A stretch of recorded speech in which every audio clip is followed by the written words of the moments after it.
This is an extract from a longer address that Dr. David West gave on the subject of his latest book, Managing the Future of Freemasonry, published by Hamilton House and available through Lewis Masonic or Amazon.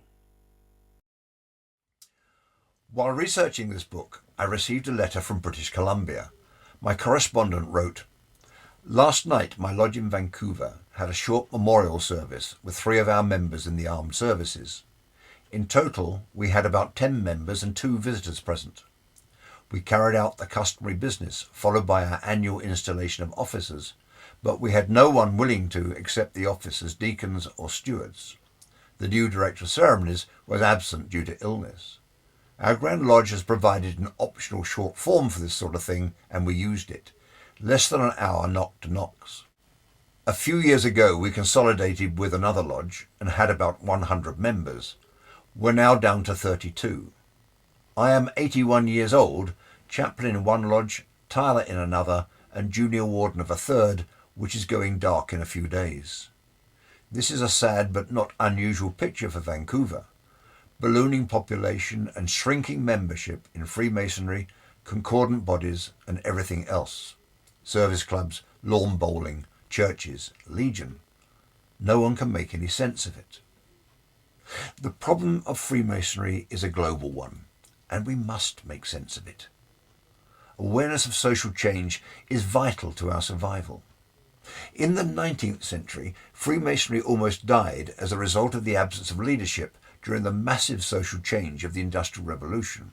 Its leaders, including the Duke of Sussex, seemed entirely unaware that change was happening around them, and no leadership was offered to the private lodge, and more than 40% of our lodges died.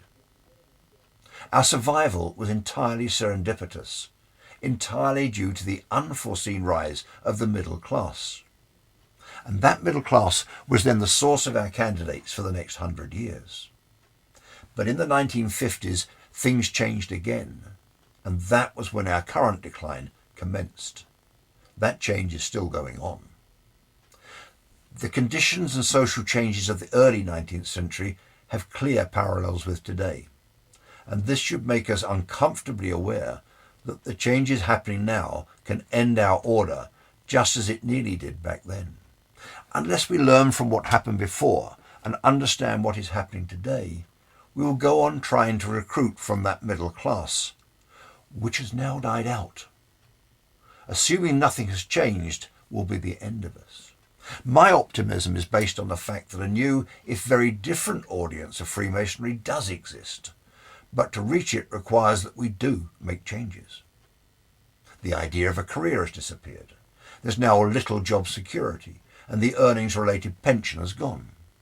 Home ownership is now out of the reach for younger people. Job satisfaction is at all-time low, while zero-hours contracts and increased self-employment mean that many men do not know when, or even if, they will work the following week.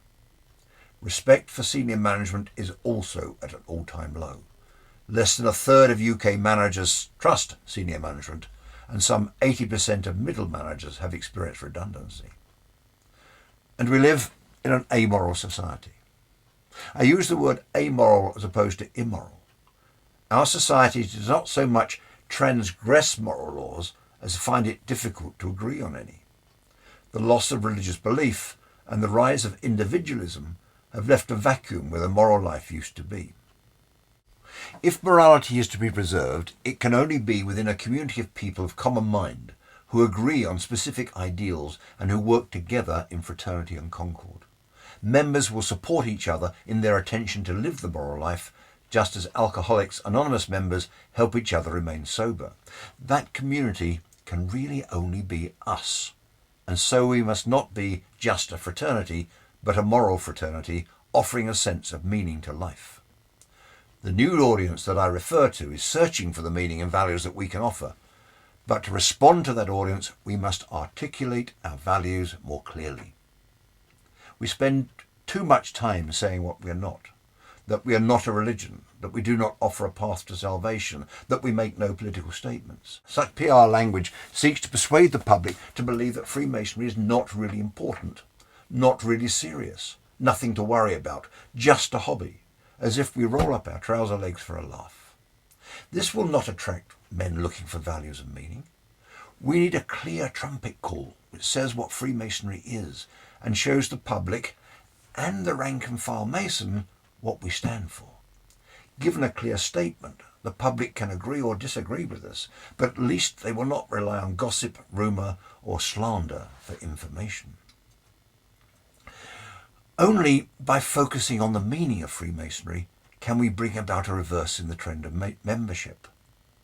As an analogy, consider the commercial organisation that focuses solely on profit and thereby fails. It has forgotten that profit is the reward, not the product. British companies have been run by accountants who have focused on cost saving and short-term profit, and we have no motor industry.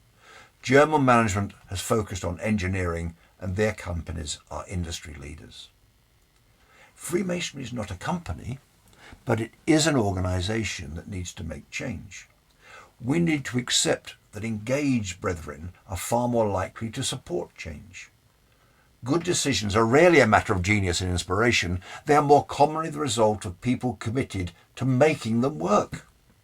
If people support their leaders, are engaged with them, believe that they are doing their best, believe that their own efforts are respected and they themselves truly valued, then they will get behind decisions and make them come right. Authoritarian management cannot achieve this. Behaviour acceptable to the old recruitment source is not acceptable to the new. The failure of so much of our industry, banking and otherwise, has been due to dreadful management, and we must really make sure that we do not copy it. Brethren who have been subjected to bad management of work are not likely to put up with it when they do not have to. We must promulgate a community in which every action is based on trust, where our giving is truly of alms motivated by love, and where all our actions show that we are true to one another. It is vital that we avoid defensiveness. Poor organisations hide from problems, while good organisations embrace them.